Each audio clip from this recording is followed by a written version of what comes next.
mariée juive, a entendu la confession du marié minute avant le mariage. Sa vengeance a surpris. Kara, elle va signer les papiers aujourd'hui.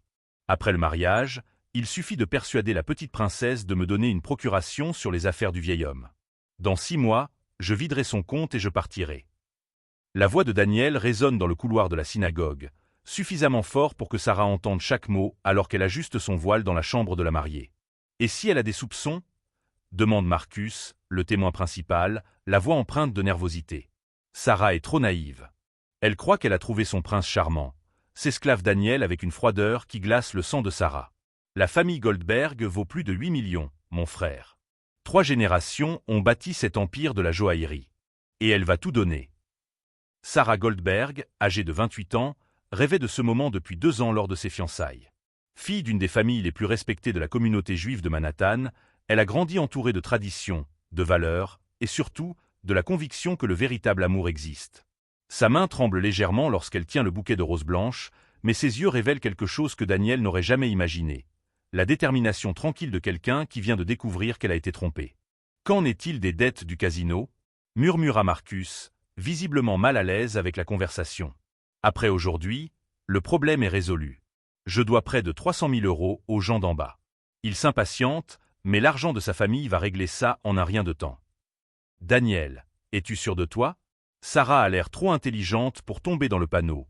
Intervient Thomas, le 3e parrain. Intelligente. Daniel rit. Elle est diplômée de Harvard, mais elle reste une petite princesse gâtée. Quand je me pointe en faisant semblant de m'intéresser à sa culture juive, en récitant des phrases en hébreu que j'ai apprises sur Google, elles font complètement. Sarah ferme les yeux un instant, se remémorant toutes les fois où Daniel s'est montré excessivement intéressé par les affaires de son père Abraham Goldberg. Les questions sur la valeur des actions, sur les comptes bancaires, sur les procurations dans l'entreprise.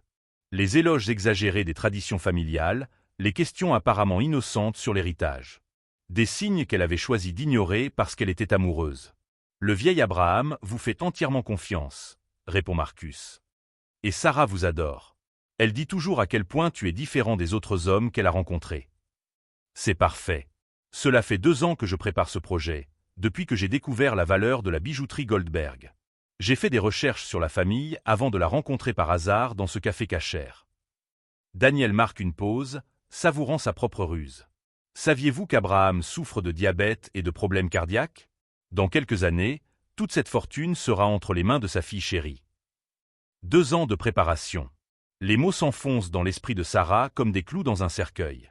La rencontre fortuite au café cachère, où il avait renversé son café. Les dîners chez ses parents, où il a fait preuve d'une connaissance surprenante du secteur de la bijouterie. Les conversations sur les traditions juives qu'il prétendait apprécier, citant des passages du Talmud spécialement conçus pour l'impressionner. Tout cela était calculé, répété, un mensonge élaboré depuis des années. Et la lune de miel ? Demande Thomas. Nous allons en Israël, comme elle en a toujours rêvé. 2 semaines romantiques et j'en profite pour la convaincre de signer des documents pour faciliter nos futurs investissements. À notre retour, j'aurai un accès total aux comptes de la société. Mec, c'est du lourd, grommelle Marcus. Elle a même suggéré que je commence à travailler pour la société après le mariage. La victime elle-même facilite le vol. Sarah a eu la nausée. Elle l'avait suggéré la semaine dernière, pensant que ce serait un moyen d'unir leur vie sur le plan professionnel. L'ironie cruelle de la situation l'a frappé comme un coup de poing dans le ventre. Les gars, c'est l'heure. La musique a commencé, l'avertit Thomas. Très bien. Faisons comme si nous étions heureux. Dans quelques heures, je ferai officiellement partie de la famille Goldberg, rit encore Daniel, et le son de ce rire cruel se grava à jamais dans la mémoire de Sarah. Les pas s'éloignèrent dans le couloir, la laissant seule avec le bruit de son propre cœur qui s'emballait et la mélodie juive traditionnelle qui commençait à retentir dans la synagogue. Elle se regarda dans le miroir. La robe qui avait coûté 20 000 $, le voile qui avait appartenu à son arrière-grand-mère Rachel, une survivante de l'Holocauste, le diadème en diamant de la collection familiale. Tout cela pour un homme qui ne voulait que lui voler son héritage. Mais Sarah Goldberg n'était pas seulement une jeune femme passionnée issue d'une famille riche.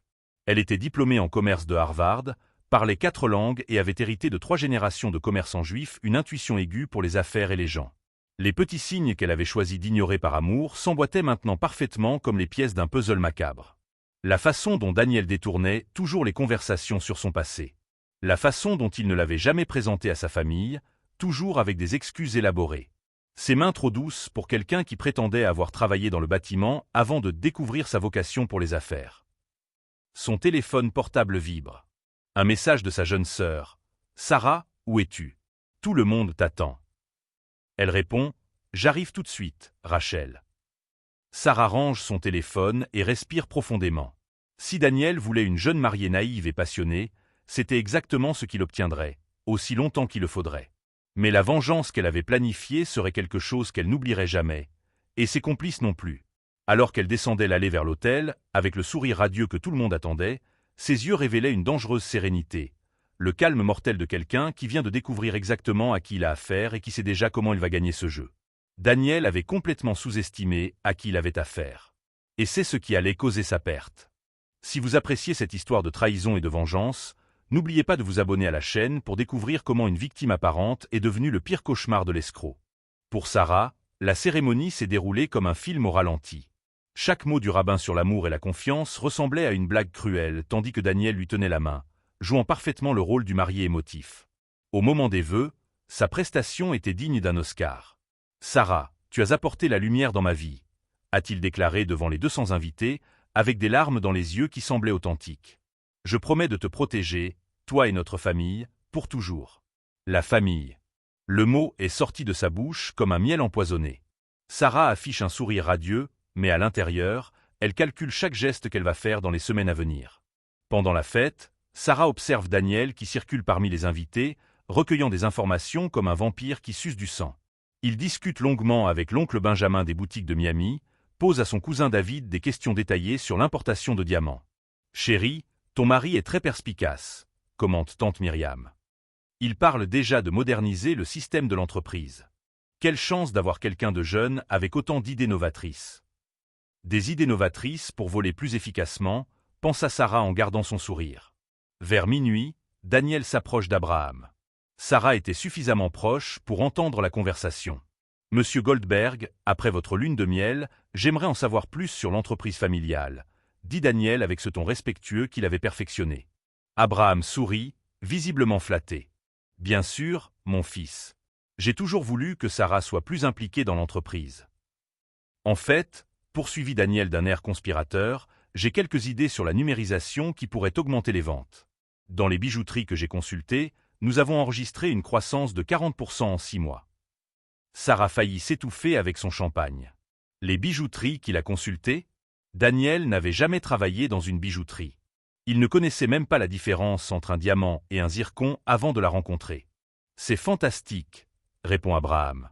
Au fait, avez-vous de l'expérience en matière de procuration d'entreprise? Les yeux de Daniel s'illuminent comme ceux d'un prédateur. Oui, j'en ai une. Lorsqu'il s'agit d'agilité commerciale, des procurations bien structurées sont essentielles. Sarah a eu la nausée. Il accélérait le calendrier, il n'avait même pas le temps d'attendre la fin de la lune de miel. Plus tard, dans la suite nuptiale, Daniel détendit enfin son masque. « Ouf, quelle fête interminable !» soupira-t-il. « Au moins, tout s'est déroulé à la perfection. Ton père envisage déjà de me donner une procuration pour la société. » Déjà. Sarah fait mine d'être surprise. « Tu ne trouves pas que c'est trop rapide ?» Rapide. Daniel rit d'un air méprisant. « Sarah, ton père est un homme d'affaires. Il sait reconnaître le talent quand il le voit. Certains processus sont complètement archaïques. » Son arrogance est impressionnante. Daniel se croyait vraiment plus intelligent qu'Abraham, un homme qui avait bâti un empire de plusieurs millions de dollars à partir de rien. « Et notre lune de miel ?» demande Sarah. « Ah, à ce propos. » Daniel hésite. « Je me disais, et si on remettait ça à plus tard ? Cette incroyable opportunité de travailler avec ton père s'est présentée tout de suite. » Sarah feint la déception. « Mais nous avons déjà tout payé. Nous pouvons reporter. Maintenant, il est crucial que j'établisse ma position dans l'entreprise. » Il lève les mains. « Tu comprends, n'est-ce pas? Je fais ça pour nous, pour notre avenir. » Pour notre avenir. Pour son avenir d'homme riche vivant de l'argent volé à sa famille. « Bien sûr que je comprends, » répondit Sarah avec douceur. Daniel sourit avec condescendance. « Je sais exactement comment traiter avec des hommes comme ton père. L'expérience que j'ai des négociations d'entreprise. » Sarah faillit rire. Quelle expérience! La seule négociation que Daniel connaissait consistait à convaincre les créanciers de ne pas leur casser les jambes. Le lendemain matin, alors que Daniel prend sa douche, Sarah décroche son téléphone portable. L'écran était déverrouillé, typique de l'arrogance de quelqu'un qui pensait avoir complètement berné sa victime. Plusieurs messages de Marcus et Thomas dans le groupe Opération Goldberg. Le nom du groupe lui inspire un mélange de colère et de dégoût. Ils avaient littéralement baptisé le coup d'État contre sa famille. Comment s'est passée la fête? Demanda Marcus.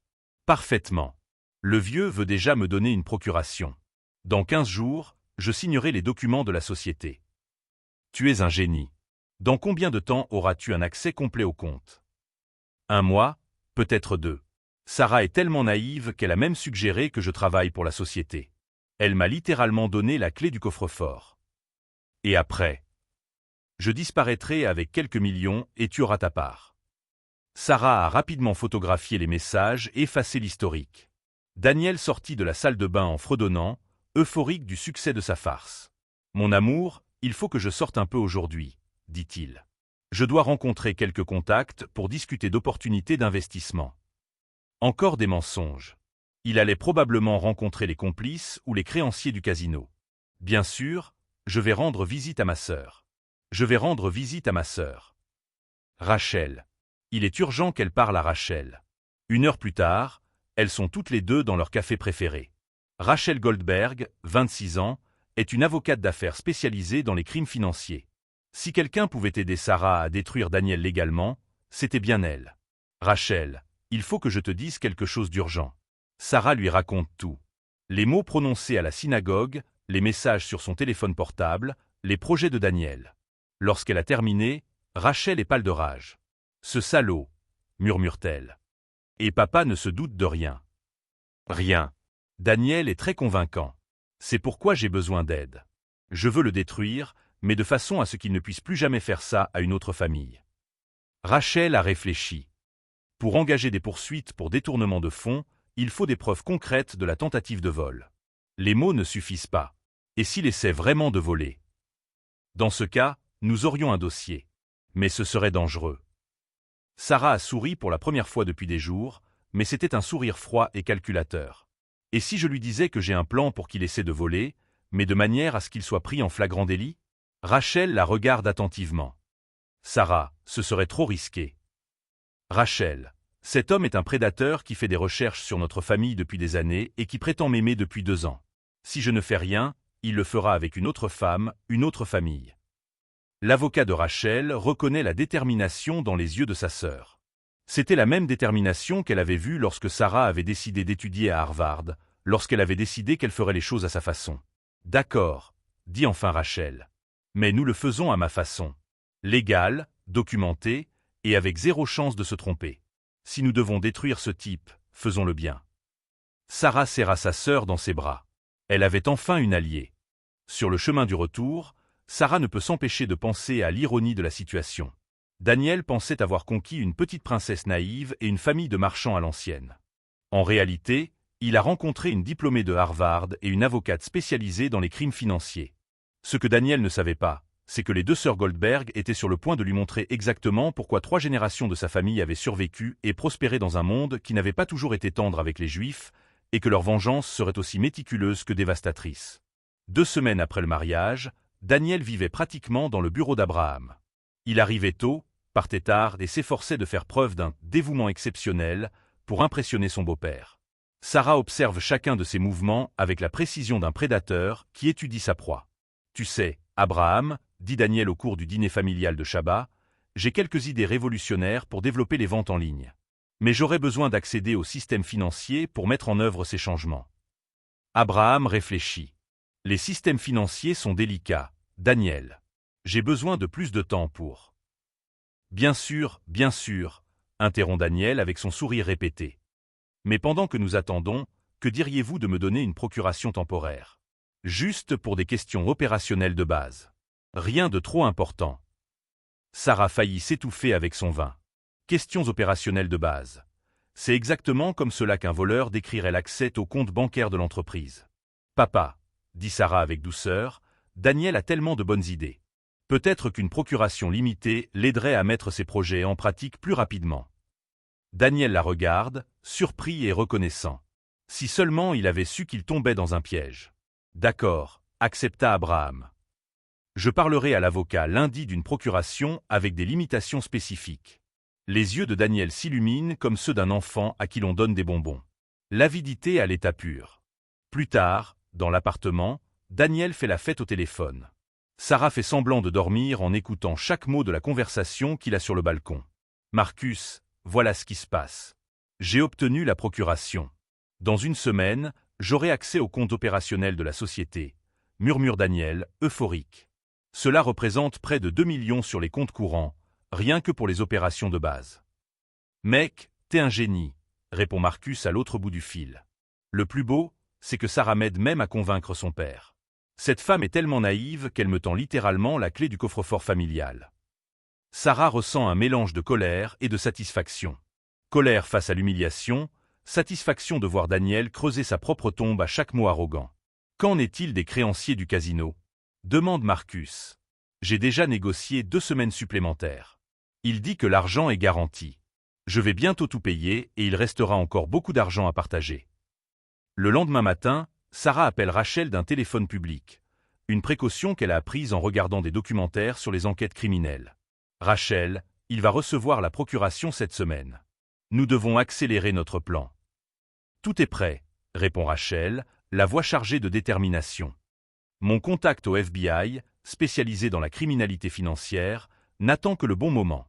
Lorsque Daniel tentera d'effectuer le premier virement irrégulier, nous le prendrons la main dans le sac. Et s'il a des soupçons? Il ne le fera pas. Son arrogance est notre plus grand allié. Les hommes comme Daniel se croient plus intelligents que les autres, surtout les femmes. Sarah sourit. Rachel avait raison. L'arrogance masculine a été la cause de la chute de nombreux criminels au cours de l'histoire. Il y a encore une chose, poursuit Rachel. J'ai découvert que Daniel n'est pas qu'un escroc occasionnel. Mon contact a trouvé des preuves qu'il a organisé des escroqueries similaires sur au moins 4 familles au cours des 7 dernières années. Le sang de Sarah se glace. 4 familles? Oui. Et l'une d'entre elles a perdu plus de 3 millions avant de découvrir l'arnaque. Daniel est un prédateur professionnel. Sarah. C'est à nous qu'il incombe de l'empêcher de détruire d'autres vies. Cette information a tout changé pour Sarah. Il ne s'agissait plus seulement de vengeance personnelle. Il s'agissait de rendre justice à toutes les familles que Daniel avait détruites et de protéger les futures victimes. Cet après-midi-là, Daniel est rentré à la maison, fou de joie. Sarah, j'ai une nouvelle incroyable. Ton père a approuvé la procuration. Demain, je pourrai commencer à mettre en œuvre de véritables changements dans l'entreprise. C'est merveilleux, s'exclame Sarah en le serrant dans ses bras. Tu le mérites, mon amour. Tu as travaillé si dur pour gagner sa confiance. C'est vrai. Et tu sais ce qui est encore mieux? Ton père a dit que si je montrais des résultats rapides, il pourrait étendre mon autorité à des opérations plus importantes. Des opérations plus importantes. Traduction, accès aux principaux comptes de l'entreprise. Daniel, dit Sarah, feignant l'inquiétude, es-tu sûr d'être prête à assumer autant de responsabilités? Tu ne veux pas que je parle à mon père de commencer doucement. Daniel rit avec condescendance, comme s'il s'adressait à un enfant. Sarah, ma chérie, fais-moi confiance. J'ai suffisamment d'expérience pour m'occuper d'opérations financières complexes. Ton père a choisi la bonne personne. L'expérience du vol, pense à TL. D'ailleurs, poursuit Daniel, je vais procéder demain à des transferts pour optimiser la trésorerie de l'entreprise. Ton père n'a pas à s'inquiéter, ce ne sont que des réorganisations techniques. Sarah acquiesce gentiment, mais en son fort intérieur, elle calcule. Réorganisation technique, c'est exactement comme cela qu'un criminel décrirait le blanchiment d'argent. Ce soir-là, elle envoie un message codé à Rachel. L'oiseau volera demain matin. La réponse ne se fait pas attendre. Les ornithologues sont en position. Le lendemain matin, Daniel se réveille tôt, plus excité qu'un enfant le matin de Noël. Il se doucha en chantant, choisit ses plus beaux vêtements et mit même un parfum spécial. Aujourd'hui est un jour spécial, annonce-t-il en embrassant le front de Sarah. C'est le jour où ma carrière professionnelle va vraiment décoller. Le jour où sa carrière criminelle a pris fin, pense à Sarah. Je sors déjeuner aujourd'hui, a menti Daniel. J'ai une réunion importante avec des investisseurs intéressés par des partenariats. Encore des mensonges. Il allait sans doute retrouver ses complices pour partager l'argent volé ou payer les dettes du casino. Après le départ de Daniel, Sarah appelle Rachel. Tout est en place. Tout. Les autorités surveillent tous les comptes de la société. Dès qu'il tentera d'effectuer des virements suspects, il sera pris la main dans le sac. Et s'il tente de s'échapper? Il ne pourra pas. Nous avons des agents postés dans tous les aéroports et à toutes les frontières. De plus, il est trop arrogant pour s'enfuir. Il croit qu'il contrôle totalement la situation. Sarah prend une grande inspiration. Après des semaines de préparation, le moment de vérité est enfin arrivé. Vers midi, elle reçoit un appel d'Abraham. « Sarah, peux-tu venir à l'entreprise? Il s'est passé quelque chose d'étrange avec les comptes. » Son cœur s'emballe. Comment cela? Daniel a effectué ce matin des virements qui n'ont aucun sens. Des montants élevés sur des comptes que je ne reconnais pas. Je veux en discuter avec vous deux qui êtes présents. Sarah sourit. Le piège avait parfaitement fonctionné. Bien sûr, papa. Je passe tout de suite. Lorsqu'elle arriva à l'entreprise, elle trouva Daniel visiblement nerveux, expliquant frénétiquement quelque chose à Abraham et à deux hommes en costume qu'elle ne reconnut pas. Sarah, dit Abraham, le visage grave, ce sont les agents spéciaux Johnson et Martinez du FBI. Ils ont des questions à poser sur les activités de Daniel au sein de l'entreprise. Le visage de Daniel devint blanc comme du papier. Ses yeux se tournent vers Sarah avec une expression de panique et de confusion.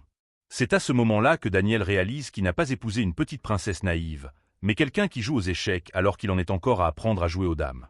Et l'échec et mat était sur le point d'être annoncé. « Je ne comprends pas », balbutie Daniel, la sueur coulant sur son front tandis qu'il regarde les agents fédéraux et Sarah. Il doit y avoir un malentendu. Les transferts que j'ai effectués ont été approuvés par la société. L'agent Johnson ouvre un dossier et pose les documents sur la table. Monsieur Daniel Morrison, vous êtes arrêté pour détournement de fonds, fraude électronique et association de malfaiteurs. Vous avez le droit de garder le silence. Non. Daniel se lève brusquement, sa chaise se renverse. Sarah, dis-leur. Tu sais que je ne ferai jamais rien de mal. Nous sommes mariés. Sarah le regarda avec un calme glacial qu'il n'avait jamais vu auparavant. Marié? Daniel, m'as-tu épousé par amour ou pour les 8 millions de ma famille? Son visage est devenu aussi blanc que du papier. Qu'est-ce que tu racontes? Bien sûr que c'était par amour. Sarah est si naïve qu'elle a même suggéré que je travaille pour l'entreprise. Elle m'a littéralement donné la clé du coffre-fort de la famille, cite Sarah en sortant son téléphone portable de sa poche. Tu reconnais ces mots? Ce sont les vôtres, ils proviennent du groupe WhatsApp Opération Goldberg. Daniel chancelle comme s'il avait reçu un coup de poing. Vous espionniez mon téléphone portable. Espionner. Sarah rit froidement. Daniel, tu as laissé ton téléphone déverrouillé sur notre table de nuit. Pour quelqu'un qui a l'intention de voler des millions, tu es étonnamment négligent. L'agent Martinez s'approche avec des menottes. Monsieur Morrison, nous avons également la preuve que vous avez escroqué au moins 4 familles au cours des 7 dernières années. La famille Henderson a perdu 3,2 millions. 4 familles, répète Abraham, la voix pleine de dégoût. 4 familles que vous avez détruites avant la mienne. Daniel regarda désespérément autour de la pièce, comme un animal acculé. Sarah, tu ne comprends pas. J'avais de sérieux problèmes. Des gens dangereux me voulaient du mal. Des problèmes que vous avez créés en jouant dans des casinos clandestins, interrompt Rachel, qui entre dans la pièce avec d'autres documents. Bonjour, Daniel. Je suis Rachel, la sœur de Sarah. Je suis avocate spécialisée dans les délits financiers. La mâchoire de Daniel se décroche. Vous avez planifié ça. Planifié. Sarah se lève, la dignité rayonnant de chacun de ses mouvements. Daniel, nous t'avons juste donné l'opportunité de montrer qui tu étais vraiment. Tu as choisi de voler notre famille. Rachel ouvre sa mallette et dépose d'autres preuves sur la table. Transfert de 127 000 $ sur un compte personnel à 10h23 ce matin. Transfert de 89 000 $ à 11h15. Et ce sont les messages de votre groupe avec Marcus et Thomas, planifiant le partage de l'argent volé à notre famille. Daniel se tourne vers Abraham avec désespoir. Monsieur Goldberg, s'il vous plaît. Nous pouvons régler cela entre nous. Je rendrai tout. Rendre quoi? Abraham l'interrompt, la voix tranchante. Les 340 000 $ que vous avez essayé de voler ce matin. Alors je disparaîtrai avec quelques millions et tu auras ta part.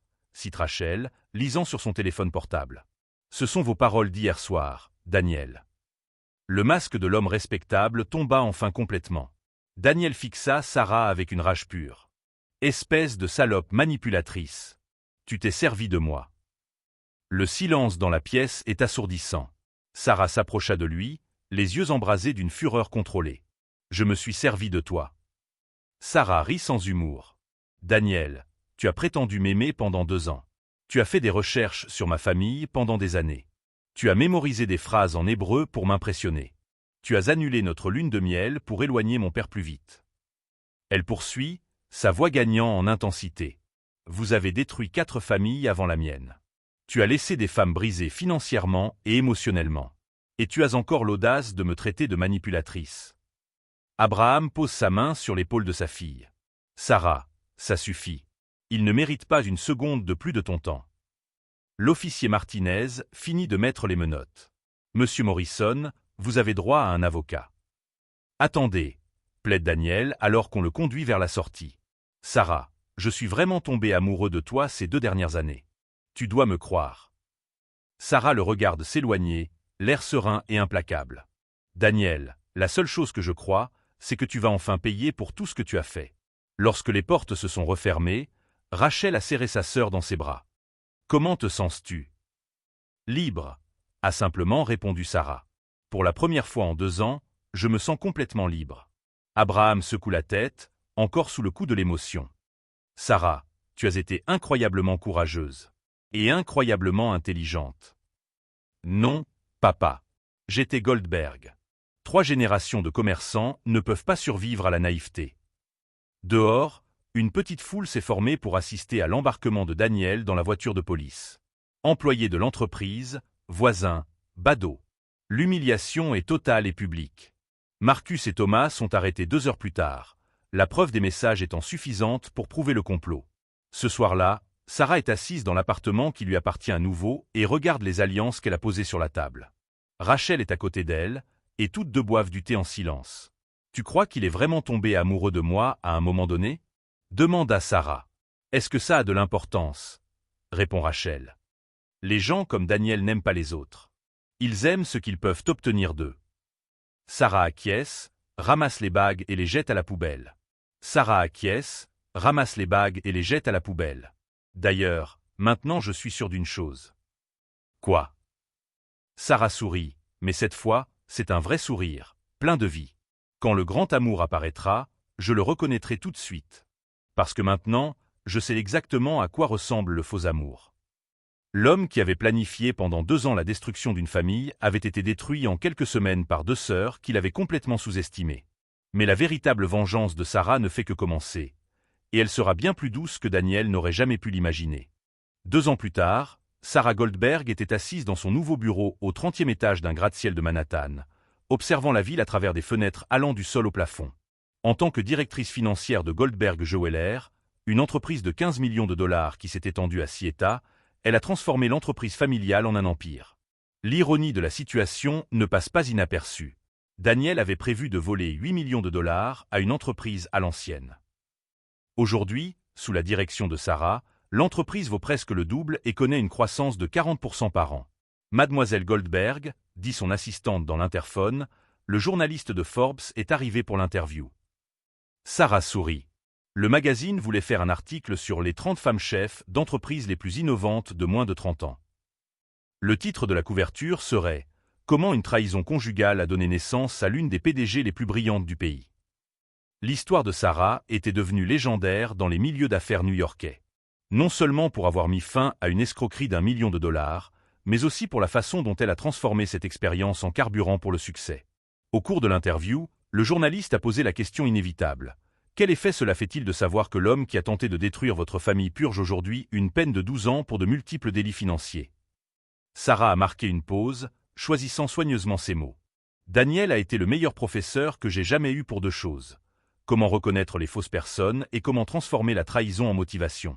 Pour cela, je le remercie presque. La vérité est encore plus satisfaisante. Daniel n'était pas seulement en prison, il était complètement brisé et isolé.